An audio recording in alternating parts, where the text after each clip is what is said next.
Hi, I'm Mark. I always thought I had everything I needed to be happy: friends, hobbies, and most importantly, a strong and loving family. I grew up watching my parents always hold hands, but now I know that it was just an illusion, and I have to live with that truth. The house was quiet, the kind of quiet that feels heavy with unspoken words. It was late, and I was sitting in front of the old family PC, the glowing screen illuminating the raw, ugly truth of my family's unraveling. I'm 19, a man in a kid's body, and the weight of this knowledge felt like a physical burden. My two younger sisters were asleep in their rooms, oblivious to the storm that was brewing, a storm I felt I had to navigate alone. My mom was a world away, working overseas to provide for us, and my dad was here, in the next room, a stranger in the guise of a father. It had been a year since my mom left, a year of video calls and whispered reassurances. My dad, without her physical presence, had started to fall apart. It was a slow, agonizing process. He stopped caring for himself, a man who had always been so meticulously put together. He didn't shower for months, a thick, greasy layer of neglect settling on him like a second skin. His teeth, once white and straight, had turned a sickly black. His clothes were stained and wrinkled. He spoke to my mom in a cold, detached voice, a hollow shell of the man he once was. He was just completely off, and it was my responsibility to keep the household running, to keep my sisters from feeling the full force of his emotional absence. Then, about 2 months ago, a change happened. It was sudden, almost violent in its intensity. He started taking care of himself again. He showered every 2 or 3 days, the smell of clean soap and shampoo filling the house. He brushed his teeth, a painful, long, overdue act that left them a shocking shade of white again. He started wearing cologne, the familiar scent of his old self wafting through the halls. He was productive, fixing things around the house, organizing the garage, finally taking an interest in the world around him. At first, I felt a profound sense of relief. It was like a heavy backpack had been taken off my shoulders. I was no longer the only one holding things together. My sisters had their dad back, and I had my dad back, but that relief quickly curdled into suspicion. The change was too sudden, too dramatic. Nothing good had happened to him that could have caused such a transformation. He wasn't back with my mom. He hadn't gotten a new job. There was no new source of income. So what was it? The question gnawed at me, a persistent voice in the back of my head. I had to know. The suspicion was worse than the truth, because it was a truth I was imagining, a truth I was creating in my mind. So I checked his PC. I remembered he had WhatsApp installed on the old family computer, the one he had forgotten about. I felt a sick sense of dread as I clicked on the icon, the familiar green and white logo harbinger of a reality I couldn't comprehend. That's when I found her. A 38-year-old woman his age, a name I had never heard before. The chat history was long, and I scrolled through it with a growing sense of dread. He had known her long ago, from when he was around 19 or 20. My parents married young at 17. My dad became a father at 18. They had a quick, shotgun wedding, a shotgun life, and they had been together ever since. This woman, he and she, had hit it off back then, but they had lost contact. 2 months ago, they had reconnected. At first, it seemed innocent enough, a casual conversation between old friends. They were catching up, talking about their lives, their families. But within a week, the messages had changed. The tone shifted from friendly to flirty. The casual inquiries turned into personal jokes. The language became more intimate. I learned she had at least 2 kids, maybe a third. She was married, too, and lived just 10 kilometers away. The proximity, the shared lives, the parallel realities, it all felt so close, so real, so much a part of the world I had always believed was ours and ours alone. The disgust, the betrayal, the anger, it all hit me at once. I confronted my dad. I didn't know how to start, so I just blurted it out. I told him I knew. The surprise on his face quickly turned to a defeated resignation. He admitted it was a fling. A word so small, so insignificant, to describe something that felt so large, so all-encompassing. He told me everything would go back to normal once my mom returned in about a month and a half. A temporary fix, a temporary betrayal, a temporary lie. I hated the casualness of it, the nonchalant way he dismissed it as a momentary lapse in judgment. After that, he deleted his WhatsApp account from the main PC. He was trying to hide the evidence, to pretend it never happened. But he forgot about the older family PC. He forgot that I had a key to his secret world. I kept checking. I lied to myself, a desperate, pathetic attempt to convince myself that my father wouldn't go any further. He was my dad. The man who had stayed, even when life was hell. He was better than this. He had to be. But today, I found out they kissed. The words, the texts, the casual confession, it all hit me hard. He had given her a gift. They had met in his car earlier today. The texts had become more than just flirty. They were sexual, explicit, a world I didn't want to see. He had even expressed jealousy over her husband, a man he had never met, and told her, "If we didn't have responsibilities, I'd gladly run away with you." The words were a knife in my gut. This was not a fling. This was an emotional affair. This was a man who was falling in love with another woman, a man who was willing to leave his family behind, a man who was not my father. This is the same man who never abandoned his family, even when he became a father at 18 and life was a living hell. There were times when everything was almost lost, when they were on the verge of losing their house, their sanity, their love. But my parents pulled through. They fought for their marriage. I know he cheated once before, possibly twice, but I know they promised never again. Now, after nearly 21 years of marriage, he's done it again. As a man, I feel disgusted. I feel a quiet, simmering rage that I can't express. I feel a sense of betrayal that is so deep, so raw, that it feels like a physical wound. This is a man who was supposed to be my hero, my role model, my guide. He was supposed to be the man who taught me how to be a man. But here he was, a mirror image of the very person he had sworn he would never be. As a son, I feel betrayed. I feel like he has broken a promise, not just to my mom, but to me, to my sisters, to our family. I don't think he'll ever abandon us, his children. But I don't know what will happen to their marriage. I suspect my mom knows already. The way she talks, the quiet, resigned tone in her voice when she talks about him, it's all too familiar. My dad tries to play it off, tells her he's just trying to make her jealous, that he doesn't feel respected by her. To be honest, my mom can be emotionally draining at times, even when doing simple things. But deep down, I believe she loves him. I have to believe that. The alternative is too painful to contemplate. Tonight, I plan to talk to him, if I can find the strength. My 16-year-old sister, the tough one who never cries, she was a wreck. She cried, a quiet, broken sob that I had never heard before. Seeing her like that broke something in me, something that had been holding me together, something that had been keeping me from falling apart. Even if they divorce, we won't be left without a home. Legally, my sisters and I own a part of the house, so he can't kick us out. Not that he would ever try. The saddest part of all of this, the most painful truth, is that his own father did the same thing, and he swore to his father that he wouldn't be like that. But here we are. He became the very thing he swore to hate. I don't know if I'll give an update, or if anyone will even read this whole thing. But I needed to let it out. I needed to say it, to write it down, to make it real. The weight of this secret was too much to bear alone. And if someone's got advice, I could really use it. The silence of the house had become an active presence, a third party in the drama that was unfolding. My heart hammered against my ribs, a frantic, desperate rhythm. I walked through the house, the floorboards groaning under my feet.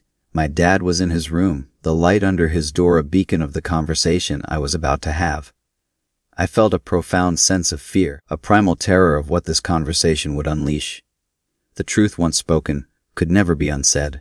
The reality once confronted could never be ignored. I stood there for a long time, my hand hovering over the doorknob, a million different scenarios running through my head. I imagined him getting angry, denying everything, turning the tables on me. I imagined him crying, confessing, and begging for my forgiveness. I imagined him just sitting there, silent, defeated, a man who had finally run out of lies.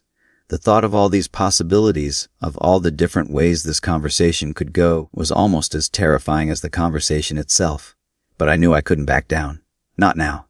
Not after my sister's tears. Not after seeing the raw, unadulterated truth of his betrayal. I took a deep breath, the cold air filling my lungs, and pushed the door open. He was sitting at his desk, staring at the screen, a hollow look on his face. He didn't even turn around as if he knew I was coming. I stood there for a moment, the silence stretching out between us, a chasm that had been created by his lies. He finally looked at me, his eyes tired and sad. "I know," he said. The words were a quiet, simple confession. There was no point in denying it.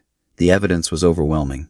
I didn't know what to say. The anger I had been holding on to, the disgust, the betrayal, it all just dissipated, replaced by a profound sense of sadness. I saw him not just as a betrayer, but as a broken man, a man who was lost in his own emotional wilderness. I sat down on his bed, the springs groaning under my weight. "Why?" I asked, my voice barely a whisper. "Why again?" He sighed, a long, weary exhalation that seemed to carry the weight of all his secrets. "I don't know," he said. I felt lonely. "Your mom, she's so far away. And she's not the same person she was. She's so independent now. She doesn't need me anymore. And this woman, she made me feel like I was a person again. A man. Not just a father, not just a husband, but a man." The words were a bitter pill to swallow. I wanted to scream at him, to tell him that his loneliness was not an excuse for his betrayal. I wanted to tell him that my mom was still his wife, that we were still his children, that we still needed him. But I just sat there, listening to him confess, to him finally lay out the truth. He talked about the other woman, about the long-lost connection, the rekindled flame. He talked about her kindness, her understanding, her quiet strength. He talked about the way she made him feel, the way she made him laugh, the way she made him feel seen. The conversation wasn't about sex or flirtation. It was about emotion. It was about two lonely people finding solace in each other's company, a solace that had quickly spiraled into something more. I told him I was disgusted. I told him that I felt betrayed. I told him that my sister was crying, that he had broken her heart. He looked at me, his eyes filled with a quiet, raw remorse. "I know," he said again. "I'm sorry. I'm so sorry." The apology felt hollow, but it was all he had. The conversation didn't end with a solution. It didn't end with a promise. It ended with a quiet understanding that our family was irrevocably broken. The trust was gone. The foundation was gone. And we were all standing on the rubble, unsure of where to go next. I left his room, the silence of the house no longer a quiet presence, but a loud, deafening roar. I went to my room and I just sat there, the weight of the world on my shoulders. The next morning, the house was tense. My dad was quiet, his face pale and drawn. My sisters were still oblivious, their innocent laughter a cruel and painful reminder of the world we used to live in. I couldn't bring myself to look at him. The betrayal felt too fresh, too raw. My mom called, her cheerful voice a stark contrast to the grim reality of our household. He talked to her, a strained, tense conversation that was filled with half-truths and lies. I felt a quiet fury build up inside of me. He was still doing it. He was still lying. He was still pretending everything was fine. I couldn't stand it. The lies, the deceit, the pretense. It was all too much. I went to the old family PC and I copied the entire WhatsApp chat history. I downloaded it, all the messages, all the pictures, all the confessions. I put it on a USB drive, a small, insignificant object that held the power to destroy our family. I didn't know what I was going to do with it, but I knew I couldn't just stand by and watch him continue to lie. The next few days were a blur of anger and sadness. I felt like I was living in a different reality, a world where the man I called my father was a stranger, a liar, a cheater. I found myself looking at him, studying his face, trying to find a trace of the man I used to know. But all I saw was a ghost, a man who was living a lie, a man who was running from his own truth. I tried to talk to my sisters, to explain to them what was happening. But how do you explain something so complex, so painful, to a 16-year-old and a 13-year-old? I told them I was worried about Dad.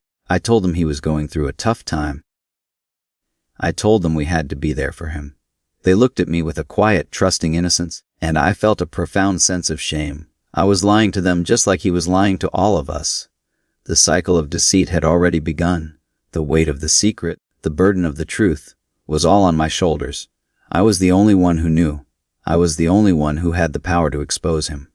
But what would that do? It would tear our family apart. It would break my mom's heart. It would destroy my sister's innocence. It was a choice between protecting my family and telling the truth. I didn't know which one was more painful. I thought about my mom, about her return in a month and a half. I imagined her walking through the door, her arms open, her face lit up with a smile, and I imagined her finding out, her face crumpling in pain, her heart breaking into a million pieces. The thought was unbearable. I couldn't do it. I couldn't be the one to tell her. I couldn't be the one to break her heart. I also thought about my dad, about his own father, about the cycle of betrayal that was being repeated. He had sworn to him he would be different. He had sworn to him he would be a better man. But he had failed. He had become the very thing he swore to hate. The thought filled me with a quiet, simmering rage. The promise had been broken, not just to his father, but to me, to all of us. I knew I had to do something. I couldn't just sit by and watch him continue to live this lie. But I didn't know what to do. I was a 19-year-old kid with a family on his hands, a family that was falling apart. I felt a profound sense of loneliness, a quiet despair that was so deep, so raw, that it felt like it would never go away. The next morning, I went to my dad's room again. He was in bed, a small, curled-up figure under the blankets. He looked so old, so tired, so broken. I sat down on the edge of his bed, and I told him the truth. I told him that I couldn't do this anymore. I told him that he had to tell my mom. I told him that I wouldn't be able to look at him, to talk to him, to live with him if he continued to live this lie. He sat up, his eyes wide with a quiet panic. "I can't," he said. "I can't tell her. It'll destroy her. It'll destroy our family." I looked at him, my eyes filled with a quiet, bitter understanding. "It's already destroyed," I said. "The only thing you can do now is try to put the pieces back together." He just sat there, silent, defeated, a man who had finally run out of lies. I left his room, the silence of the house no longer a quiet presence, but a loud, deafening roar. I went to my room, and I just sat there, the weight of the world on my shoulders. I was a 19-year-old kid with a family on his hands, a family that was falling apart, and I had no idea what to do next. But for the first time, I didn't feel so alone. The weight of the secret was no longer just on my shoulders. It was on his too. And that, I realized, was a start. The days that followed were a torturous, drawn-out version of that morning's conversation.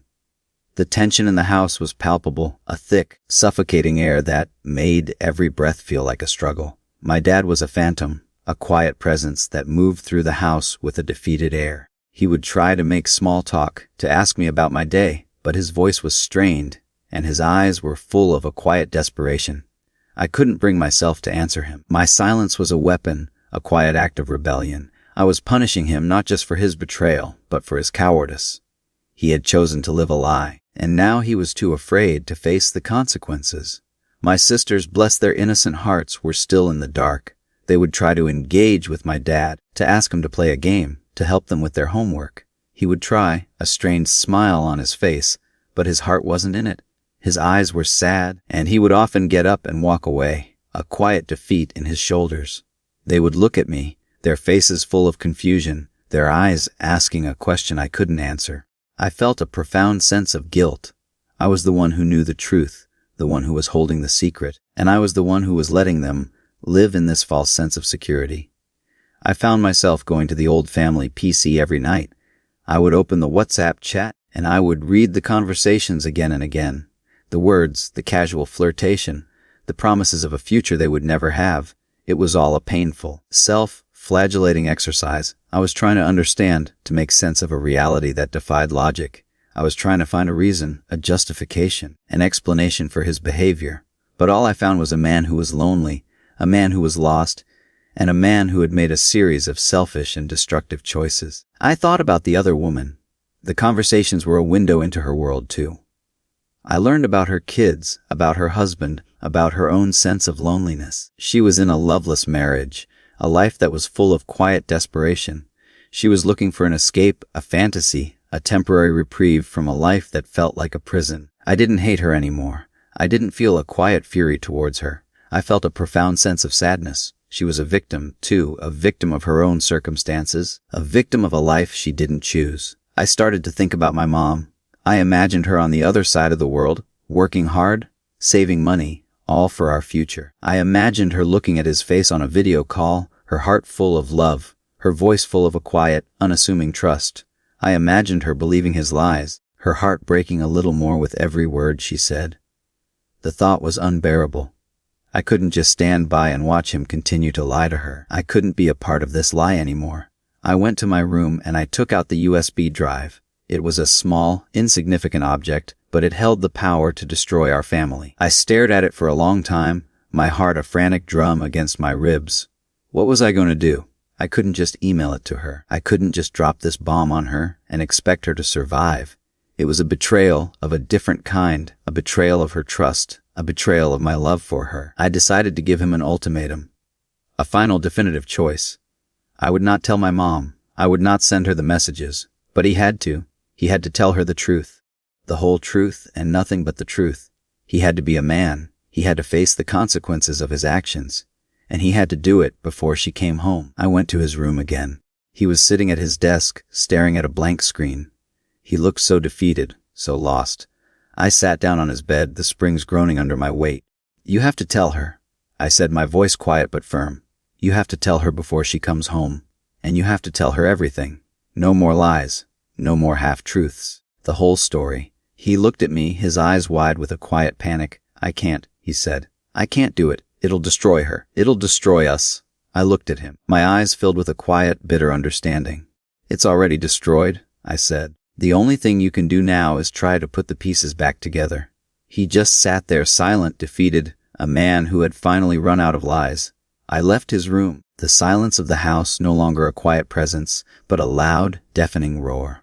I went to my room and I just sat there, the weight of the world on my shoulders. I was a 19-year-old kid with a family on his hands, a family that was falling apart, and I had no idea what to do next. But for the first time, I didn't feel so alone. The weight of the secret was no longer just on my shoulders. It was on his too, and that I realized was a start. The next week was a living hell. The tension in the house was a physical presence, a thick, suffocating air that made every breath feel like a struggle. My dad was a ghost, a quiet presence that moved through the house with a defeated air. He would try to make small talk, to ask me about my day, but his voice was strained, and his eyes were full of a quiet desperation.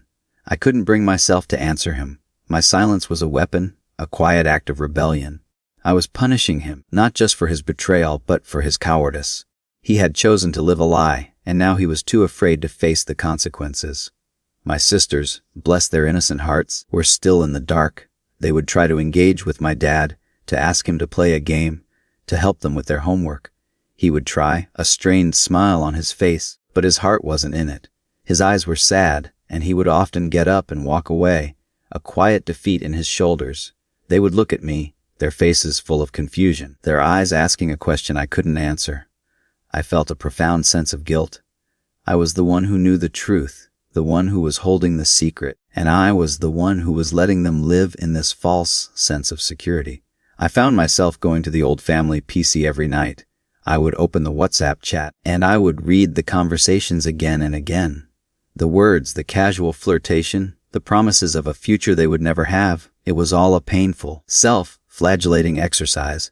I was trying to understand, to make sense of a reality that defied logic. I was trying to find a reason, a justification, an explanation for his behavior. But all I found was a man who was lonely, a man who was lost, and a man who had made a series of selfish and destructive choices. I thought about my mom.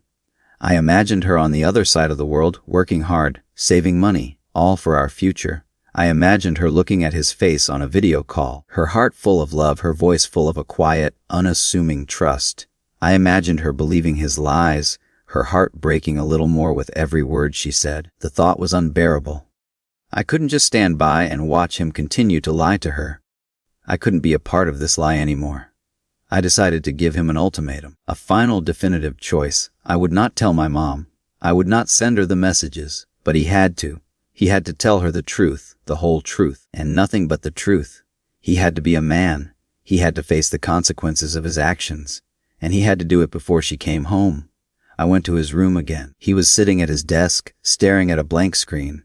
He looked so defeated, so lost. I sat down on his bed, the springs groaning under my weight. "You have to tell her," I said, my voice quiet but firm. "You have to tell her before she comes home. And you have to tell her everything. No more lies. No more half-truths. The whole story." He looked at me, his eyes wide with a quiet panic. "I can't," he said. "I can't do it. It'll destroy her. It'll destroy us." I looked at him, my eyes filled with a quiet, bitter understanding. "It's already destroyed," I said. "The only thing you can do now is try to put the pieces back together." He just sat there silent, defeated, a man who had finally run out of lies. I left his room. The silence of the house no longer a quiet presence, but a loud, deafening roar. I went to my room, and I just sat there, the weight of the world on my shoulders. I was a 19-year-old kid with a family on his hands, a family that was falling apart, and I had no idea what to do next. But for the first time, I didn't feel so alone. The weight of the secret was no longer just on my shoulders. It was on his too. And that, I realized, was a start. The final and most difficult part of the story came a week later. My mom was due to come home in a few days. The air in the house was thick with anticipation, a silent countdown to the moment when our lives would be irrevocably changed. My dad was a nervous wreck. He was pale, his hands were shaking, and he was constantly on the phone with her, a strained, tense conversation that was filled with forced cheerfulness. I knew he hadn't told her. He had chosen to be a coward, to let the lie continue. I decided I couldn't do it anymore. I couldn't stand by and watch him live this lie. I couldn't be a part of this anymore. I went to my room, and I took out the USB drive. I looked at the little, insignificant object that held the power to destroy our family, and I made a decision. I wouldn't email it to her. I wouldn't send it to her. I would give it to him. I went to his room, and he was sitting at his desk, staring at a blank screen, his face a mask of quiet desperation. I didn't say anything. I just put the USB drive on his desk. He looked at it, his eyes wide with a quiet panic. He looked at me, his eyes full of a silent plea. I didn't say anything. I just turned around and walked out of the room. The silence that followed was the loudest thing I had ever heard. The next day, my mom called. Her voice was quiet, and she asked to talk to me alone. I went to my room and took the call. Her voice was strained, but there was a quiet, almost resigned tone to it. "He told me," she said. The words were a quiet, simple confession. The dam had finally broken. The lie was over. She told me that my dad had called her the night before. He had confessed everything. The loneliness, the other woman, the cheating. It was all out in the open. She told me she was hurt, that she was betrayed, that her heart was broken. But she also told me that she was not surprised. She had suspected something was wrong. She had felt the emotional distance, the quiet indifference, the lies. She had just been waiting for him to tell her the truth. I told her I was sorry, that I was the one who had found the messages. I told her I was the one who had given him the ultimatum. I told her I was the one who had forced him to tell her the truth. She was quiet for a moment, and then she said, "Thank you." The words were a quiet, profound act of forgiveness. She was not angry at me. She was grateful. She was grateful that I had given her the gift of the truth, even if it was a painful one. The next few days were a blur of phone calls and tears. My mom and my dad talked for hours, a long, difficult conversation that was filled with anger, with pain, and with a quiet understanding. They talked about their past, about their present, and about their future. They didn't come to a solution. They didn't come to a decision. They just talked. They just listened. They just started to heal. When my mom came home, the house was tense. The air was thick with unspoken words and a quiet sadness. She was a different woman now, a woman who was a little more broken, a little more fragile, but also a little more honest. She hugged me and my sisters, her arms a warm, comforting presence. She looked at my dad, her eyes full of a quiet, resigned sadness. There was no anger. There was no rage. There was just a quiet, profound sense of loss. The next few weeks were a painful, but necessary journey. My parents went to therapy, a long, difficult process that was filled with tears and confessions. They talked about their past, about their present, and about their future. They were no longer two people living in the same house. They were two people who were trying to rebuild a broken life, a broken marriage, a broken family. I had to come to terms with my own role in all of this too. I had to forgive my dad, not just for his betrayal, but for his cowardice. I had to forgive myself for my own betrayal, for my own role in exposing his lie. I had to learn to trust again, not blindly, but with a quiet, conscious effort. It was a long, painful process, but it was a process that was worth every step. Our family was not perfect. It was a work in progress, a testament to our ability to overcome the challenges we faced. But it was a family that was built on a foundation of honesty, on a love that was more mature, more grounded, and more real than anything I had ever known before. And for the first time in a long time, I felt a deep sense of peace, a quiet sense of pride in the man I had become, and the family we had created. The story of our family was no longer a story of betrayal and lies. It was a story of a family who had faced their demons, who had confronted their past, and who had chosen to fight for a future that was built on honesty, on trust, and on a love that was strong enough to overcome even the deepest of betrayals. The shame I had felt, the embarrassment, it was all gone. It was replaced by a sense of quiet pride. We were a work in progress, a testament to the power of forgiveness and the resilience of the human heart. And that, I realized, was a story worth telling, a story worth fighting for.